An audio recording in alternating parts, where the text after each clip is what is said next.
I am going to read for summer reading the book Stamped by Jason Reynolds and Ibram X. Kendi. It is subtitled Racism, Antiracism, and You. And I'm going to start with the author's, an author's note or an introduction. Dear reader, to know the past is to know the present. To know the present is to know yourself. I write about the history of racism to understand racism today. I want to understand racism today to understand how it is affecting me today. I want you to understand racism today to understand how it is affecting you and America today. The book you're holding is a remix of my book, Stamped from the Beginning, A Narrative History of Racist and Anti-Racist Ideas. A racist idea is any idea that suggests something is wrong or right, superior or inferior, better or worse about a racial group. An anti-racist idea is any idea that suggests that racial groups are equals. Racist and anti-racist ideas have lived in human minds for nearly 600 years. Born in Western Europe in the mid-1400s, racist ideas traveled to colonial America and have lived in the United States from its beginning. I chronicled their entire life in Stamped from the Beginning. The novelist Jason Reynolds adapted Stamped from the Beginning into this book for you. I wish I'd learned this history at your age, but there were no books telling the complete story of racist ideas. Some books told parts of the story. I already wanted to read them, though. Most were so boring, written in ways I could not relate to, but not Jason's books, not this book. Jason is one of the most gifted writers and thinkers of our time. I don't know of anyone who would have been better at connecting the past to the present for you. Jason is a great writer in the purest sense. A great writer snatches the human eye in the way that a thumping beat snatches the human ear, makes your head bob up and down. It is hard to stop when the beat is on. A great writer makes my head bob from side to side. It is hard to stop when the book is open. I don't think I'm a great writer like Jason, but I do think I'm a courageous writer. I wrote Stamped from the beginning with my cell phone on, with my television on, with my anger on, with my joy on, always thinking on and on. I watched the televised and untelevised life of the shooting star of #Black Lives Matter during America's stormiest nights. I watched the televised and untelevised killings of unarmed Black human beings at the hands of cops and wannabe cops. I somehow managed to write Stamped from the Beginning between the heartbreaking deaths of 17-year-old Trayvon Martin and 17-year-old Darnisha Harris, and 12-year-old Tamir Rice, and 16-year-old Kamami Gray, and 18-year-old Michael Brown. Heartbreaks that are a product of America's history of racist ideas as much as a history of racist ideas is a product of these heartbreaks. Meaning, if not for racist ideas, George Zimmerman would not have thought the hooded Florida teen who liked LeBron James, hip-hop, and South Park had to be a robber. Zimmerman's racist ideas in 2012 transformed an easygoing Trayvon Martin walking home from a 7-Eleven holding watermelon juice and Skittles into a menace to society holding danger. Racist ideas cause people to look at an innocent Black face and see a criminal. If not for racist ideas, Trayvon would still be alive. His dream of becoming a pilot would still be alive. Young Black males were 21 times more likely to be killed by police than their white counterparts between 2010 and 2012, according to federal statistics. The underrecorded, underanalyzed racial disparities between female victims of lethal police force may be even greater. Black people are 5 times more likely to be incarcerated than whites. I'm no math whiz, but if Black people make up 13% of the U.S. population, then Black people should make up somewhere close to 13% of the Americans killed by the police and somewhere close to 13% of the Americans sitting in prisons. But today, the United States remains nowhere close to racial equality. African Americans make up 40% of the incarcerated population. These are racial inequities older than the life of the United States. Even before Thomas Jefferson and the other founders declared independence in 1776, Americans were arguing over racial inequities, over why they exist and persist, and over why white Americans as a group were prospering more than Black Americans as a group. Historically, there have been three groups involved in this heated argument, both segregationists and assimilationists, as I call these racist positions in Stamped from the Beginning. Think Black people are to blame for racial inequality or inequity. Both the segregationists and the assimilationists think there's something wrong with Black people, and that's why Black people are on the lower end and dying end of racial inequity. The assimilationists believe Black people as a group can be changed for the better, and the segregationists do not. The segregationists and the assimilationists are challenged by anti-racists. The anti-racists say there's nothing wrong or right about Black people and everything wrong with racism. The anti-racists say racism is the problem in need of changing, not Black people. The anti-racists try to transform racism. The assimilationists try to transform Black people. The segregationists try to get away from Black people.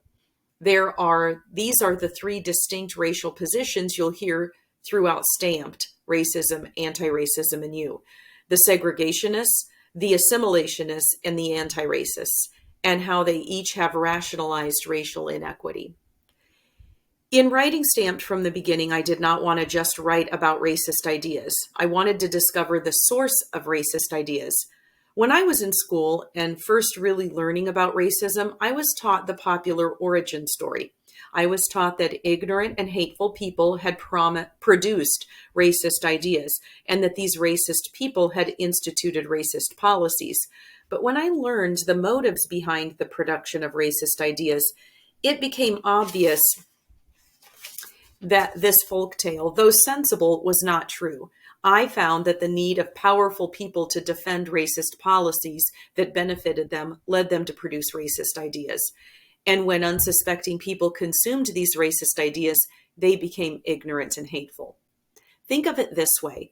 There are only two potential explanations for racial inequality or inequity, for why white people were free and Black people were enslaved in the United States. Either racist policies forced Black people into enslavement, or animalistic Black people were fit for slavery. Now, if you make a lot of money enslaving people, then to defend your business, you want people to believe that Black people are fit for slavery. You will produce and circulate this racist idea to stop abolitionists from challenging slavery, from abolishing what is making you rich. You see, the racist policies of slavery arrive first, and then racist ideas follow to justify slavery. And these racist ideas make people ignorant about racism and hateful of racial groups. When I began writing Stamped from the Beginning, I must confess that I held quite a few racist ideas. Yes, me. I'm an African American. I'm a historian of African Americans. But it's important to remember that racist ideas are ideas. Anyone can produce them or consume them, as this book shows. I thought there were certain things wrong with Black people and other racial groups. Fooled by racist ideas, I did not fully realize that the only thing wrong with Black people is that we think something is wrong with Black people. I did not fully realize that the only thing extraordinary about white people is that they think something is extraordinary about white people. There are lazy, hardworking, wise, unwise, harmless, and harmful individuals of every race, but no racial group is better or worse than another racial group in any way. Committed to this anti-racist idea of group equality, I was able to discover, self-critique, and shed the racist ideas I had consumed over my lifetime, while I uncovered and exposed the racist ideas that others have produced over the lifetime of America. The first step to building an anti-racist America is acknowledging America's racist past. By acknowledging America's racist past, we can acknowledge America's racist presence. In acknowledging America's racist present, we can work toward building an anti-racist America. An anti-racist America where no racial group has more or less, or is thought of as more or less. An anti-racist America where the people no longer hate on racial groups or try to change racial groups. An anti-racist America where our skin color is as irrelevant as the colors of the clothes over our skin. And an anti-racist America is sure to come. No power lasts forever. There will come a time when Americans will realize that the only thing wrong with Black people is that they think something is wrong with Black people. There will come a time when racist ideas will no longer obstruct us from seeing the complete and utter abnormality of racial disparities. There will come a time when we will love humanity, when we will gain the courage to fight for an equitable society for our beloved community, knowing intelligently that when we fight for humanity, we are fighting for ourselves. There will come a time, maybe, just maybe, that time is now. In solidarity, Ibram X. Kendi. Section 1, 1415 to 1728. Chapter 1, The Story of the World's First Racist. Before we begin, let's get something straight. This is not a history book. I repeat, this is not a history book.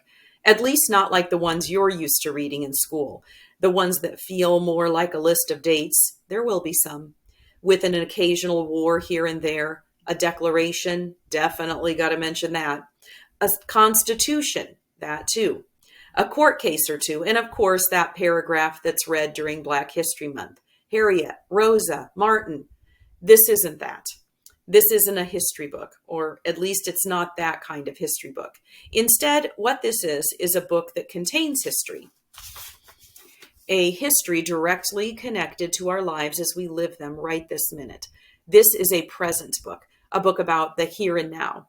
A book that hopefully will help us better understand why we are where we are as Americans, specifically as our identity pertains to race.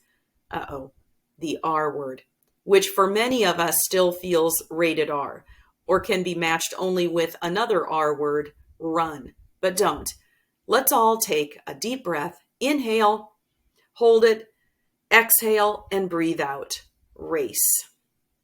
See, not so bad. Except for the fact that race has been a strange and persistent poison in American history, which I'm sure you already know. I'm also sure that depending on where you are and where you've grown up, your experiences with it, or at least the moment in which you recognize it, may vary. Some may believe race isn't an issue anymore, that it's a thing of the past, old tales of bad times. Others may be certain that race is like an alligator, a dinosaur that never went extinct but instead evolved. And though hiding in murky swamp waters, that leftover monster is still deadly. And then there are those of you who know that race and, more critical, racism are everywhere. Those of you who see racism regularly robbing people of liberty, whether as a violent stick-up or as a sly pickpocket. The thief known as racism is all around. This book, this not history book, this present book is meant to take you on a race journey from then to now, to show why we feel how we feel, why we live how we live, and why this poison, whether recognizable or unrecognizable, whether it's a scream or a whisper, just won't go away. This isn't the be-all, end-all. This isn't the whole meal. It's more like an appetizer, something in preparation for the feast to come. Something to get you excited about choosing your seat, the right seat at the table.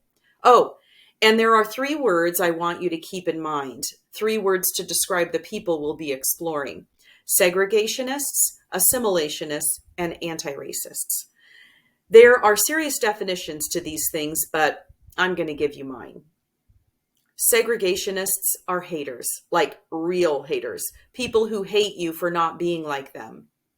Assimilationists are people who like you, but only with quotation marks, like you, meaning they like you because you're like them. And then there are antiracists. They love you because you're like you. But it's important to note life can rarely be wrapped into single word descriptions. It isn't neat and perfectly shaped. So sometimes over the course of a lifetime, and even over the course of a day, people can take on and act out ideas represented by more than one of these 3 identities. Can be both and. Just keep that in mind as we explore these folks. And actually, these aren't just the words we'll be using to describe the people in this book. They're also the words we'll be using to describe you and me, all of us. So where do we start? We might as well just jump in and begin with the world's first racist. I know what you're thinking. You're thinking, how could anyone know who the world's first racist was? Or you're thinking, yeah, tell us so we can find out where he lives. Well, he's dead. Been dead for 600 years, thankfully. And before I tell you about him, I have to give you a little context. Europe. That's where we are, where he was.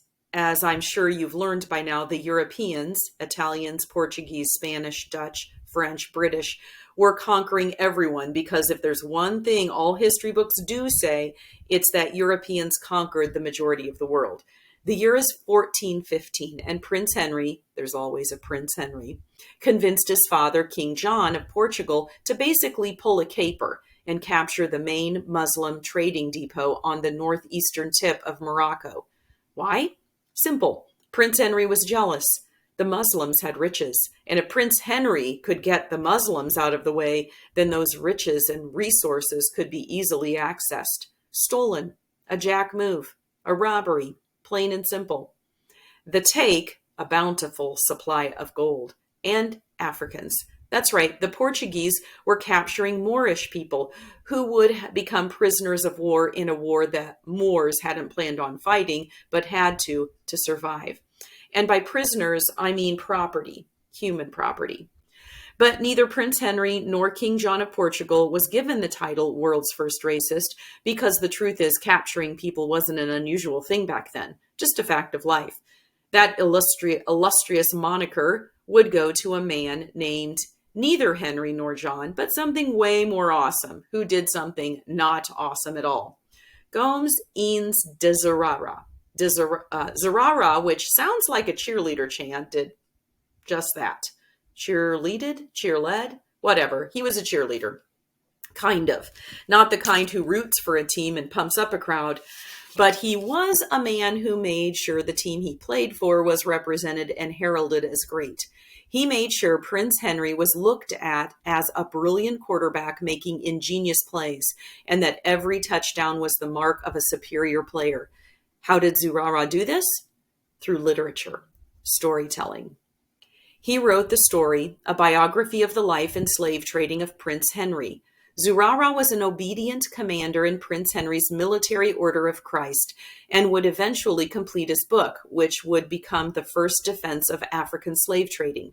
It was called The Chronicle of the Discovery and Conquest of Guinea. In it, Zurara bragged about the Portuguese being early in bringing enslaved Africans from the Western Sahara Cape, and spoke about owning humans as if they were exclusive pairs of sneakers. Again, this was common, but he upped the brag by also explaining what made Portugal different from their European neighbors in terms of slave trading. The Portuguese now saw enslaving people as missionary work, a mission from God to help civilize and Christianize the African savages. At least that's what Zurara claimed.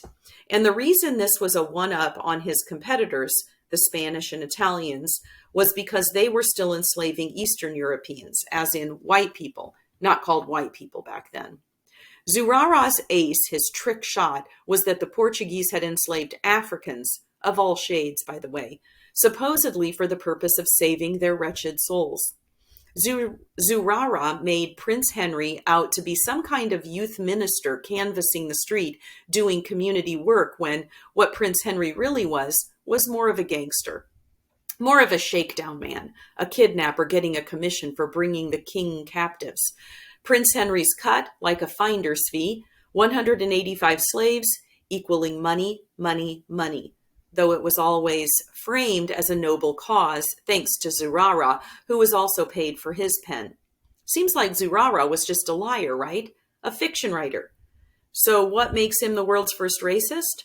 Well, Zurara was the first person to write about and defend Black human ownership, and this single document began the recorded history of anti-Black racist ideas.